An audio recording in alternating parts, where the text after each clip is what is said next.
আসসালামু আলাইকুম। আজকে আমাদের রেসিপি হচ্ছে আলু দিয়ে মলা মাছের চচ্চড়ি। ছোট মাছ কিন্তু খেতে অনেক বেশি মজা, কিন্তু কাটতে কিন্তু অনেক ঝামেলা। যদিও ঝামেলা, কিন্তু খেতে তো মজা, তাই তো রাখতে হবেই। আর এইটার মধ্যে প্রচণ্ড পরিমাণে পুষ্টি ভরপুর। তাই আজকে করে নিলাম এই মজাদার রেসিপিটি খুবই সিম্পল ওয়েতে। আশা করি সকলের ভালো লাগবে। চলুন চলে যাই আমাদের রেসিপিতে। তার আগে প্লিজ লাইক, শেয়ার এবং সাবস্ক্রাইব করে দিবেন আমার চ্যানেলটি। আমি এখানে ছোট ছোট করে আলু কেটে নিয়েছি, দেখতেই পাচ্ছেন একদম ছোট ছোট করে কেটে নিয়েছি। আর নিয়েছি মলা মাছ থেকে একটু বেশি আলু নিয়েছি। মলা মাছের সাইজের করেই ছোট ছোট করেই আলুটা কেটে নিতে হবে। আর এটা কিন্তু দেশি মলা মাছ। আমি সুন্দর করে কেটে লবণ দিয়ে ধুয়ে নেবেন অবশ্যই, এতে এক্সট্রা কোনো গন্ধ থাকবে না মাছের। আর এখানে নিয়েছি কিছু গুঁড়ো মশলা, লবণ, এগুলো আমরা পরিমাণ মতো দিয়ে নেব। চলুন চলে যাই পরের স্টেপে। আমি একটি প্যান বসিয়ে নিয়েছি, দিয়ে দিচ্ছি পর্যাপ্ত পরিমাণে তেল। তেলটা গরম হওয়া পর্যন্ত অপেক্ষা করব। আমি এখানে দিয়ে দিচ্ছি পেঁয়াজ কুচি। এখানে হাফ কাপের মতো পেঁয়াজ কুচি আছে। আমি পেঁয়াজটাকে একটু ভাজা ভাজা করে নেব, বেশি ভাজতে হবে না, অল্প একটু ভাজলেই চলবে। আমার ভাজা হয়ে গেছে পেঁয়াজটা। আমি এখন এতে গুঁড়ো মশলা দিয়ে দিচ্ছি। এখানে দিয়ে দিলাম লাল মরিচ গুঁড়ো, হলুদ গুঁড়ো আর ধনিয়া গুঁড়ো।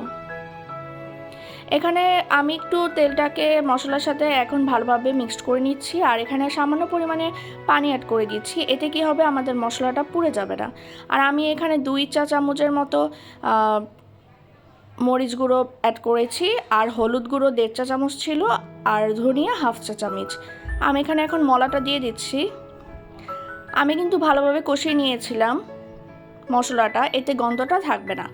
আর এই তরকারিটাতে কিন্তু অবশ্যই মশলাটা একটু কম পরিমাণে দেওয়ার চেষ্টা করবেন, কারণ যত একটু কম মশলাটাই এটা ভালো লাগবে, বেশি ঝাল হলে ভালো লাগবে না। আমি একটু ভালোভাবে এখন কষিয়ে নিচ্ছি। আমি মলাটাকে এপাশ ওপাশ করে কষিয়ে এতে আলু দিয়ে দেব। আমি এখন আলু দিয়ে দিলাম। খুবই সাবধান অবস্থায় আমাদের নাড়তে হবে, কারণ মাছগুলো না হলে ভেঙে যেতে পারে, কারণ এটা খুবই নরম একটি মাছ। আমি স্বাদ মতো লবণ দিয়ে নিচ্ছি। আমি এখন তেলের মধ্যে একটু কষিয়ে পানি দিয়ে দিব। আর অবশ্যই কিন্তু এটাকে ভালোভাবে কষাতেই হবে।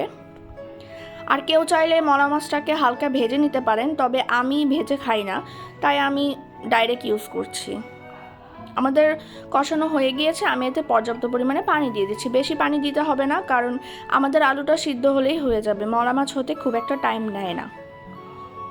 আর আলুটা ছোটো করে কাটা, তাই তাড়াতাড়ি হয়ে যাবে। আমি এখন এটা সেদ্ধ হওয়া পর্যন্ত অপেক্ষা করবো। আমি মাছ বরাবর মরিচগুলোকে কেটে নিয়েছি। মরিচটা দিচ্ছি জাস্ট মাত্র ফ্লেভারের জন্য। আমি এখন ঢেকে দিয়েছি আর অপেক্ষা করব সেদ্ধ হওয়ার জন্য।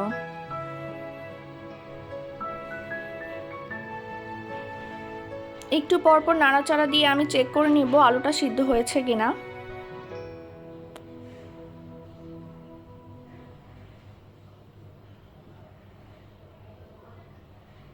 আর আমাদের আলুটা এখন এই পর্যায়ে সিদ্ধ হয়ে গিয়েছে। আমি আর ঢাকা দিব না। আমি এখন জালটাকে একদম বাড়িয়ে ঝোলটা শুকিয়ে নিব। দেখতেই পাচ্ছেন আমাদের কিন্তু ঝোলটা শুকিয়ে এসেছে প্রায়। কেউ চাইলে এই অবস্থায় নামিয়ে নিতে পারেন, তবে আমি একদম চচ্চড়ি অবস্থায় করব, তাই আমি ঝোলটাকে একেবারেই তেল ওঠা পর্যন্ত শুকিয়ে নেব। আমাদের তেলটা উপরে চলে এসেছে, মশলাগুলো দেখা যাচ্ছে, তাই আমি এই অবস্থায় নামিয়ে নিব। আর এই অবস্থায় খেতে অনেক বেশি ভালো লাগবে। কেউ চাইলে এক্সট্রাভাবে ধনিয়া পাতাও অ্যাড করতে পারেন। চলুন চলে যাই আমাদের পরিবেশনে। চলে এলাম আমরা আমাদের ফাইনাল লুক নিয়ে। আশা করি কেমন লেগেছে জানাবেন। আর এটা কিন্তু খুবই সিম্পল একটি রেসিপি, আশা করি সকলের অনেক বেশি ভালো লাগবে। আর সবাই ট্রাই করবেন, এটা খুবই পুষ্টিগুণ সম্পন্ন একটি খাবার। সবাই আশা করবেন ছোট মাছ খাওয়ার জন্য, এতে চোখের অনেক বেশি ভালো হবে।